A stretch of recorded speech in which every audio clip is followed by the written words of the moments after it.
Cek, halo sobat anime, gas lagi dah Sherlang. Dan seperti biasa juga yang mau ngasih gua kopi, bisa banget lah baca di deskripsi. Dan hari ini masih lebaran kedua harusnya. Tapi gua take voice-nya di hari Jumat sih ini. Tapi ya sudahlah, yuk langsung aja kita gaskan dulu dah. Dan selamat hari raya Idul Adha yang udah potong-potongan. Party lah hari Sabtu malam ya cuy ya. Wah tuh, kalau nggak punya teman, cari temennya cuy. Biar party sama-sama itu seru cuy, serius. Ya udah yuk, langsung aja kita gaskan. Mereview sedikit dari part sebelumnya. Saat ini Sherlang dia telah selesai melakukan tugasnya dan dia kini merasa lega karena dia telah berhasil melakukan sebuah operasi gila kepada Nona Yao. Namun di sini Sherlang juga tanpa menyadari kalau ternyata saat ini dia menghirup dupa yang penuh dengan obat yang dapat membuat dirinya jadi ngaceng. Namun melihat Sherlang yang ngaceng, ternyata untuk Nona Xiu dia pun sama. Dia basah hingga membuat dirinya harus pindah tempat. Jika dia tetap bersama dengan Sherlang, dia takut kalau dia bakal ternodai. Waduh. Sedangkan di sisi lainnya, di kastil penguasa kota Nujao alias si bajak laut, ternyata dia sedang melakukan sebuah pertemuan bersama dengan patriark keluarga Tang, di mana mereka membicarakan tentang tambang emas yang ada di Pulau Wangyan.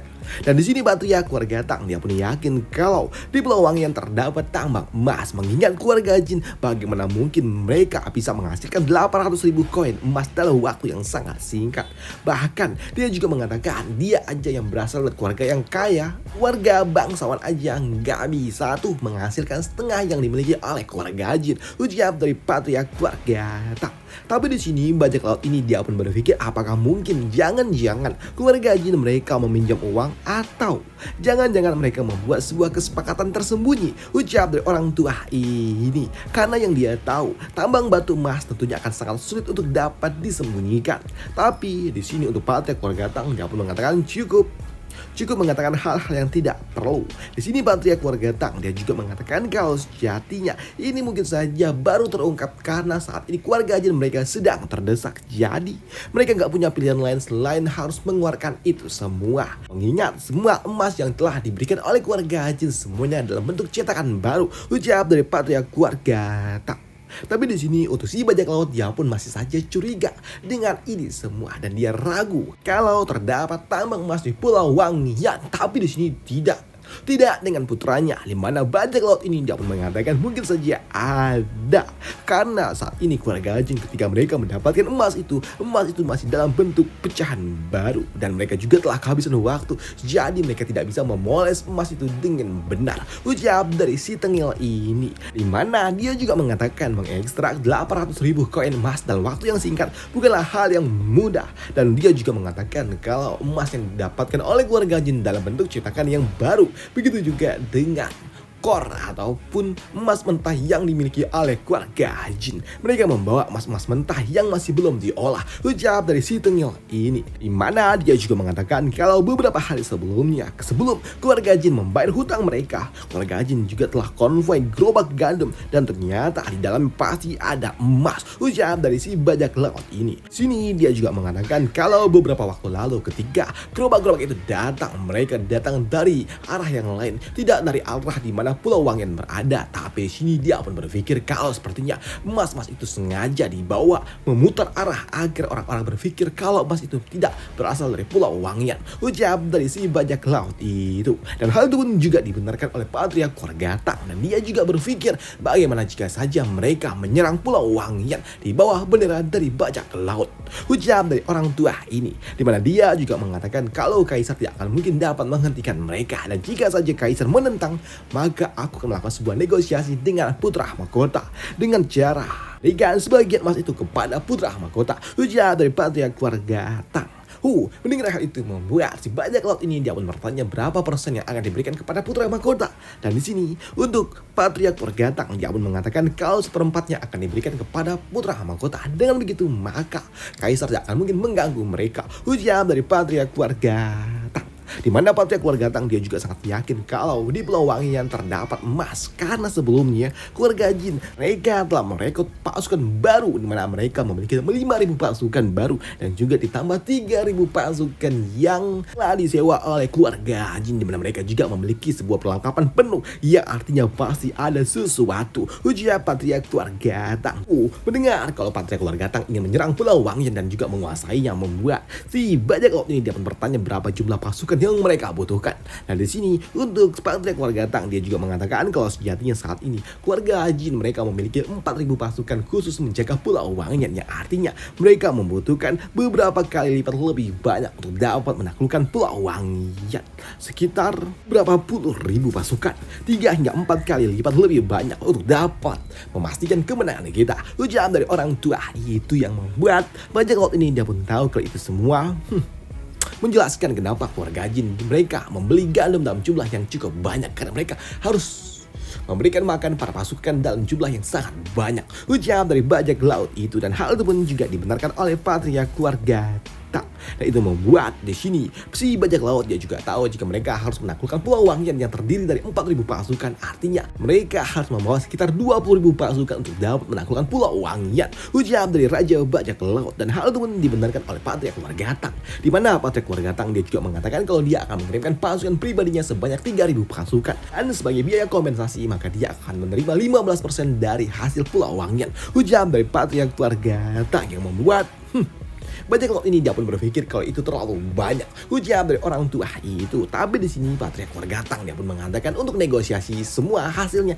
nanti bisa dinegosiasikan ulang. Tapi mereka harus melakukannya sekarang karena jika saja mereka terlambat, agar di sini Patriark keluarga Tang dia takut kalau pihak bangsawan lainnya yang akan mulai bergerak. Dan jika telah dikuasai oleh keluarga bangsawan lainnya ataupun kaisar langsung, tentunya itu akan sangat sulit bagi mereka untuk dapat menaklukkan Pulau Wangian. Ujar dari orang tua itu.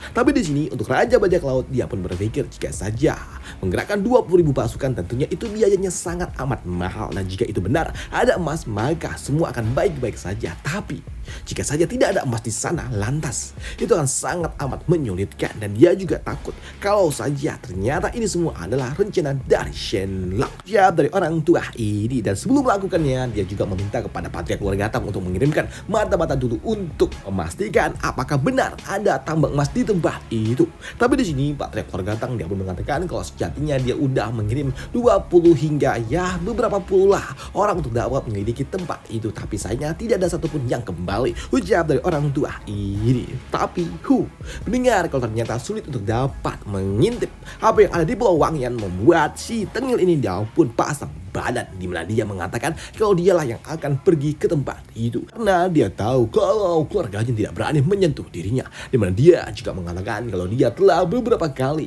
mencoba untuk dapat mengusik keluarga Jin tapi tidak ada satupun keluarga Jin yang berani mengganggu dirinya. Bahkan dia juga tahu reputasi yang dimiliki oleh Shelang yang selalu saja membalas dengan sangat kejam kepada orang-orang yang berani mengusik dirinya. Tapi ketika dia yang melakukannya ternyata Shelang tidak pernah membalas itu semua.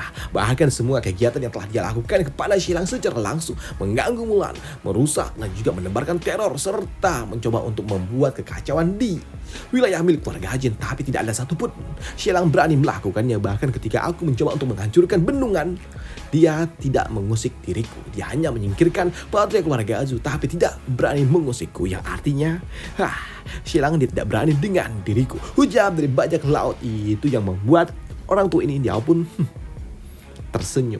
Hal itu juga membuat Patriark keluarga Tang dia pun mengatakan kalau sejatinya Shelang dia sungguh sangat berani kepada orang-orang lemah. Tapi ketika dia berhadapan dengan kekuatan absolut dia tidak berkutik. Ucap dari Patriark keluarga Tang. Dan hal itu pun juga membuat orang tua ini dia sempat jadi goyah. Orang tua ini yang awalnya sangat berhati-hati kini dia pun menjadi goyah. Apalagi ini akan menggerakkan 20.000 pasukan miliknya. Dan itu hampir semua pasukan yang dia miliki. Ujar dari orang tua itu. Dan karena memang reputasi yang dimiliki oleh putranya memang cukup luar biasa dan tidak diusik oleh Shelang Lang, membuat orang tua ini pada akhirnya dia pun menyetujuinya dan dia meminta kepada putranya untuk mulai bergerak besok pagi. Ujar dari orang tua ini yang membuat si Tengil ini dia pun sungguh sangat senang. Dan dia juga mengatakan kalau saat ini dia masih punya urusan dan jika tidak ada lagi yang perlu dibicarakan maka dia harus pergi. Ujar dari si Tengil itu. Dan benar saja si Tengel ini ketika dia diizinkan pergi, dia pun langsung ngacir. Dan dia tidak lagi sabar untuk dapat menikmati Nona Yao dan juga para pelayannya, ucap dari si Tengel itu. Sedangkan di sisi lainnya untuk Nona Yao ketika dia akan pergi, dia pun merasakan ada yang aneh dengan tubuhnya. Dia pun merasa kalau tubuhnya mulai panas dan dia juga merasa kalau sepertinya ini yang janggal. Dan dia berpikir apakah ada seseorang yang mencoba untuk dapat membiusnya. Dan dia juga berpikir apakah jangan-jangan dokter itu. Tapi di sini dia juga berpikir nggak mungkin dokter itu melakukannya. Dan dia juga mulai menganalisa kalau ternyata jangan-jangan dupa yang dia miliki telah ditukar oleh seseorang, ucap dari Yao. Dan itu membuat dirinya meminta kepada para penjaga untuk tidak membiarkan satu orang pun masuk ke dalam kamarnya.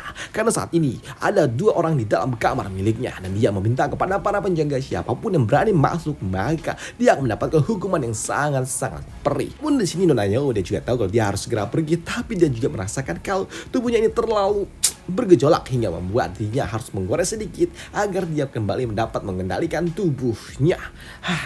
Dan di sini setelahnya dia pun langsung pergi bertemu dengan lawannya. Dan 15 menit kemudian dia pun tiba di tempat yang memang telah ditentukan. Dan di tempat inilah dia juga telah ditunggu oleh seseorang, siapa lagi jika bukan Zhu Hongsui. Dan dia telah menunggu Nona Yao di tempat ini. Dan di sini untuk Nona Yao, tak apa pikir panjang, mereka akan segera melakukan sebuah pertandingan. Tapi sebelum mereka bertanding di sini, Nona Yao dia juga mengatakan kalau sejatinya yang harusnya ada di tempat ini adalah senior dari si Zhu ini, yaitu Putri Ning Han. Tapi saat ini sayangnya Putri Ning Han dia sedang pergi bersama dengan masternya. Jadi pria inilah yang akan menggantikannya. Di sini Nona Yao tiba-tiba jantungnya pun kembali berdetuk dan dia juga merasakan kalau sepertinya ada yang tidak beres dengan tubuhnya. Dan dia merasa kalau dia harus segera menyelesaikan ini semua dengan cepat, ucap dari Nona Yao. Sedangkan untuk lawannya dia pun merasakan kalau sepertinya ada yang nggak beres juga dengan Nona Yao. Namun di sini Nona Yao karena memang waktunya terbatas, dia pun tak pikir panjang langsung melakukan sebuah inisiasi. Dan ketika mereka saling beradu kekuatan satu sama lain, ternyata di sini sungguh sangat luar biasa kekuatan di antara mereka berdua. Dan singkat cerita pada akhirnya pun pertandingan mereka telah selesai. Dan di sini dua-duanya pun tahu kalau mereka berdua hasilnya imbang, tapi mereka juga mengaku kalau mereka sudah kalah. Mereka berdua mengaku kalau mereka sudah kalah, yang membuat Nona Yao dia pun tidak terima dan dia mengatakan kalau dialah yang kalah. Tapi wajah Zhu dia pun mengatakan kalau dialah yang kalah karena dia juga tahu saat ini dia nggak bisa lagi melawan. Dan dia juga mengatakan kalau sebelum mereka bertanding Nona Yao juga dalam kondisi yang tidak baik-baik saja, sedangkan dirinya ada dalam kondisi yang fit, tapi dia tidak bisa mengalahkan Nona Yao. Dan untuk Nona Yao dia pun tidak membatah itu semua dan dia meminta kepada si Tengil ini untuk segera pergi. Dan setelah si Tengil itu pergi, di sini Nona Yao dia pun sempat roboh sedikit, tapi dia juga merasakan kalau saat ini dia harus segera kembali mendapatkan sebuah perawatan. Dan itu membuat dia pun langsung ngacir secepat mungkin untuk segera kembali pulang. Dokter wanita itu dia pasti memiliki obat penawarnya, ucap dari Nona Yao.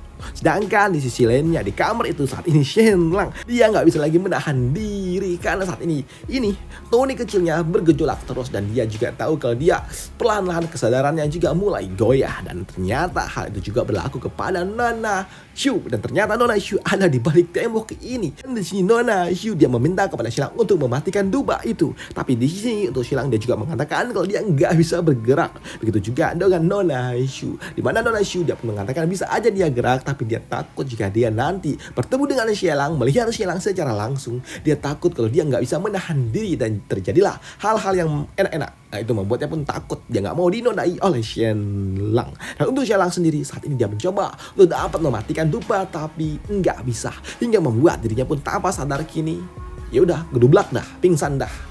Sedangkan di sisi lainnya di luar dari kamar Nona Yao ternyata si bajak laut ini dia pun datang dan dia sungguh sangat antusias. Tapi ketika dia akan masuk ternyata di depan kamar dari Nona Yao telah dijaga oleh para penjaga yang tidak mengizinkan untuk si Tengil ini masuk. Namun melihat para penjaga yang ada di tempat ini membuat si Tengil ini justru malah bergairah karena dia tahu kalau Nona Yao sungguh sangat kuat dan dia tidak membutuhkan para penjaga untuk dapat melindungi dirinya. Tapi melihat para penjaga ada di tempat ini membuktikan kalau Nona Yao dalam kondisi yang tidak baik-baik saja, dan itu justru malah membuatnya sungguh sangat senang. Dan sini dia sangat-sangat ingin sekali menaklukkan Nona Yao karena ternyata Nona Yao adalah saudara tiri. Pantas saja dia bisa ngaceng. kirain sama saudara sendiri, ternyata saudara tiri. Tapi ketika dia mencoba untuk masuk di sini, para penjaga mencoba untuk dapat menghentikannya hingga terjadilah sedikit perselisihan di antara mereka semua. Dan di sini para penjaga menolak untuk dapat mundur hingga terjadilah perselisihan di antara para penjaga dan juga si bajak laut itu. Tapi karena memang si bajak laut ini dia sungguh sangat kuat, para penjaga sulit untuk dapat menghentikan si Tengil itu hingga membuat si Tengil ini dia pun jadi mulai menggila, mencoba untuk dapat menyingkirkan seluruh para penjaga yang ada di tempat ini. Dan singkat cerita, si Tengil ini pada akhirnya dia pun dapat menekan para penjaga hingga membuat para penjaga akhirnya tumbang semua.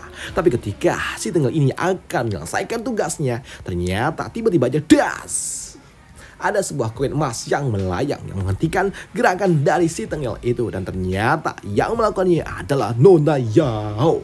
Dia telah kembali, dan melihat Nona Yao yang telah kembali tentunya membuatnya pun bingung. Loh, kok dia di luar? Lantas yang di dalam siapa? Ujar dari si Tengil itu. Dan untuk Nona Yao dapat mengatakan kalau dia baru saja kembali dari sebuah pertandingan. Dan di sini Nona Yao dia juga meminta kepada seluruh penjaganya untuk segera kembali dan mendapatkan perawatan. Namun di sini karena Nona Yao tahu kalau si Tengil ini datang untuk mencari masalah dengan dirinya, di sini Nona Yao tak apa pikir panjang, dia pun mencoba untuk dapat melepaskan sebuah serangan. Dan si Tengil ini dia pun tahu jika dia berhadapan dengan Nona Yao yang memang kuat, membuatnya bakal tamat. Dan untuk dapat menyelamatkan hidupnya dia pun ngacir, dan dia juga bersumpah kalau dia akan membalas ini semua sebelum dia pergi. Sedangkan untuk Nona Yao saat ini dia pun ngos-ngosan, dan dia nggak bisa lagi menahan diri, dan dia harus bertemu dengan dokter usia dari dirinya. Dan ketika dia masuk kamar, dia pun menemukan Xilang udah nggak sadarkan diri, dia tergeletak di lantai. Dan itu membuat Nona Yao dia pun mencoba untuk dapat membangunkan dokter wanita ini. Tapi ketika dia mendekapnya,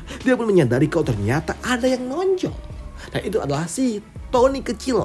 Dan itu membuat Nona Yao dia pun tahu kalau dokter ini bukanlah seorang wanita.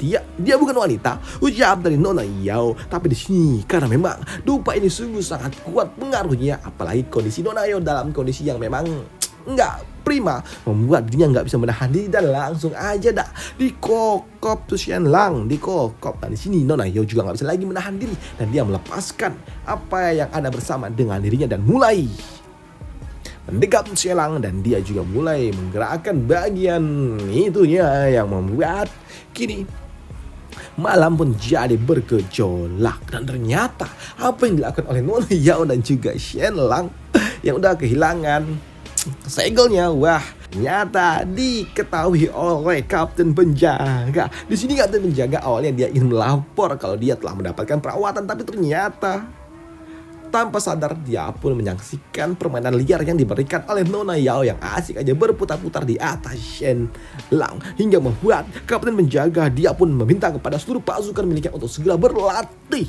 karena dia ingin menyamarkan suara Nona Yao yang meraung-raung. Dan ini semua dilakukan demi menyelamatkan wajah dari jenderalnya.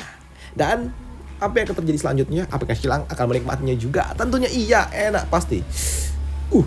Udah itu aja untuk part kali ini, dan sampai jumpa di part lanjutannya. Dan sekarang gue harus jemput bini gue. Kagak libur, lebaran kagak libur, buset. Itulah kalau kerja sama orang kayak gitu coy. Tanggal merah, lebaran kagak libur, waduh edan. Gue aja libur, waduh. Nah, sampai jumpa di part lanjutannya. Bye, thank you.